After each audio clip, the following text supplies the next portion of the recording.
I am Jim Ferguson, and I've been in the Southern County Schools 25 years. My wife Nancy is a lifelong resident of Southern County, graduated from South Haven High. We have 3 children, 16, almost 14 and 12, and they attend the Southern County Schools. When I had my first meeting, when I first started out, I shared with some supporters Romans 12:2 that says, "Do not be conformed to the pattern of this world, but be ye transformed by the renewing of your mind, that you may know the good, pleasing, and perfect will of God." I feel a real freedom to share tonight. I hope that I do have that. But I want you to know I'm not of this world, and the pattern as a politician. I'm a public servant. I desire to serve the public and serve the people in this position. I've learned more about what renewing your mind is, because I'm here to tell you it never ends, physically or mentally especially. And so renewing my mind with His Word and through prayer and through encouragement is a big deal. But I believe it's the good, pleasing, and perfect will of God that we do this. We're going to do the very best we can, put our best foot forward, and trust God to do the rest. But that's my heart in the matter and what we want to do. Over what's now 3 months left. But my experience is, so I have a degree in math education from Mississippi State. I taught 10 years of classroom experience at Horn Lake High School. I decided after about the time my first child was born, I knew we needed to have a little more income. My wife's desire was to be a mom. So I went and got my master's degree at Ole Miss, and so did an administrative internship for a year. I became assistant principal at Hernando High, 2001 to 2003, and then when Mr. Kirknall was elected, he appointed me back to be the principal of Horn Lake High. And I consider that one of the highest honors, because the teachers at Horn Lake High wanted me to come back. Teachers that I had taught with the respect that they had for me as a classroom teacher, they wanted me to come back and be their principal, and so that was a real honor for me. My service, as far as the community goes, I have city bishops here and don't have much contact with them anymore, but Nancy and I did student ministry for many years and had their girls.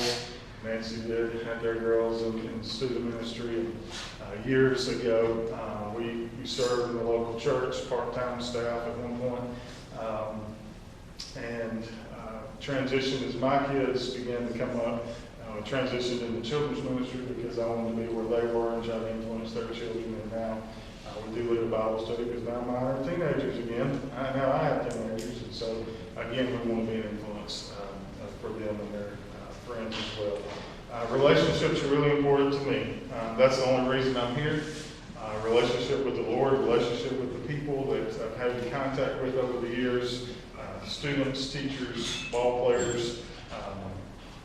They're why I even have this opportunity. And somebody asked me one time, if you've been successful, why have you been successful? And after thinking about that for some time, I came up with a thought that is why I've been successful, is because of the relationships that I've established along this journey as an educator in life in general. I believe that we need an academic superintendent.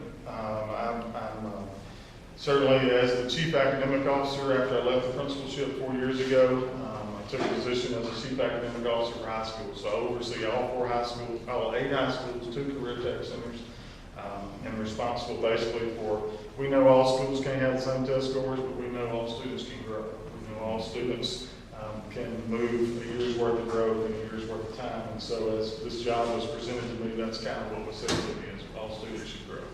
We've implemented a principal evaluation, a new teacher evaluation, but also in 2011, during this time, it was handed to us the Common Core State Standards and said, and that's part of why I was hired, was we have to implement this standards. This is what's coming. In 2015, we're going to be tested on it. This is what we must do. And so I've learned a lot, and through some of you, through the Facebook conversations, through the face-to-face conversations, I've learned a whole lot over a period of time. You know, we've implemented now for 4 years, but the real uproar has happened now that these assessments have gotten close over the last year and a half or so. And so basically my position is this, and I'll certainly want to answer questions as we move along. But I do not support the Common Core initiative. I've been a big proponent of getting rid of Park. I think that is the greatest detriment to our school system that I've seen since I've been in the business. With all the testing. Testing has required us to do things instructionally in the classroom that we would not have otherwise done. It's caused us to make decisions in the classroom that are not good for children. So not only are the assessments been bad and awful this year, morale is as low as it can possibly be amongst teachers. Somebody told me today, morale is really, really low, and it's just a real struggle. And so we know that certainly there's some issues there, but thankfully Park is going to be gone. We've got Questar coming.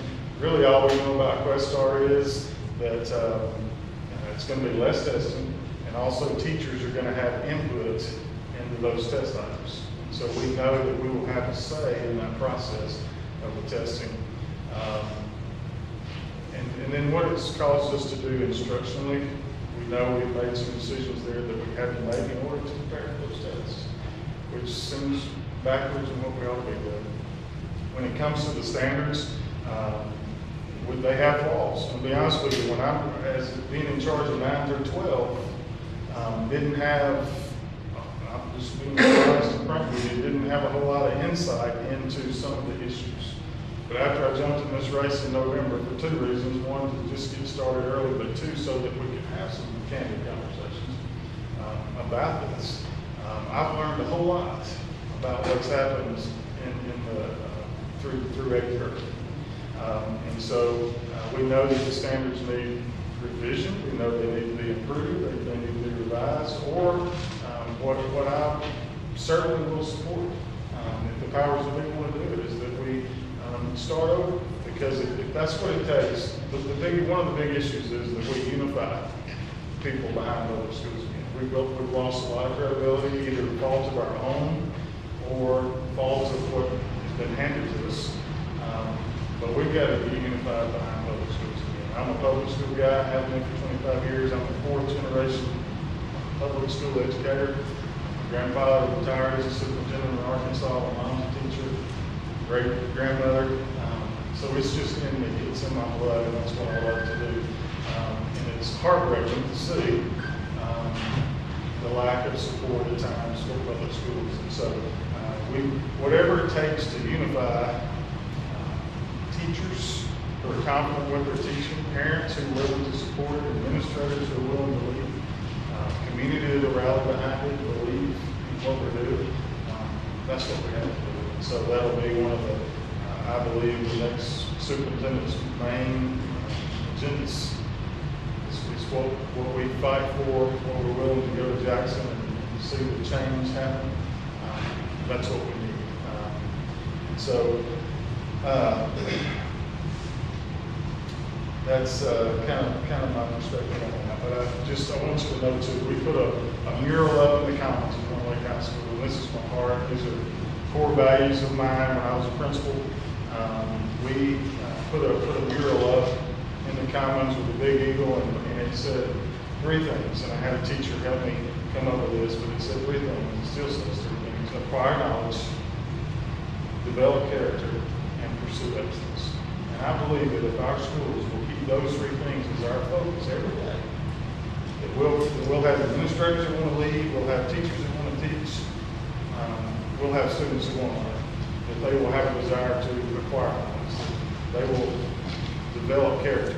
We did a lot of things in One Lake High School back in the day to encourage outstanding character, and then do it with excellence. Do it with an excellent attitude, an excellent perspective, not just to halfway do it, but to do your best. And so that's what I want for our schools. That's what I want to see all 42 of our campuses do for our children.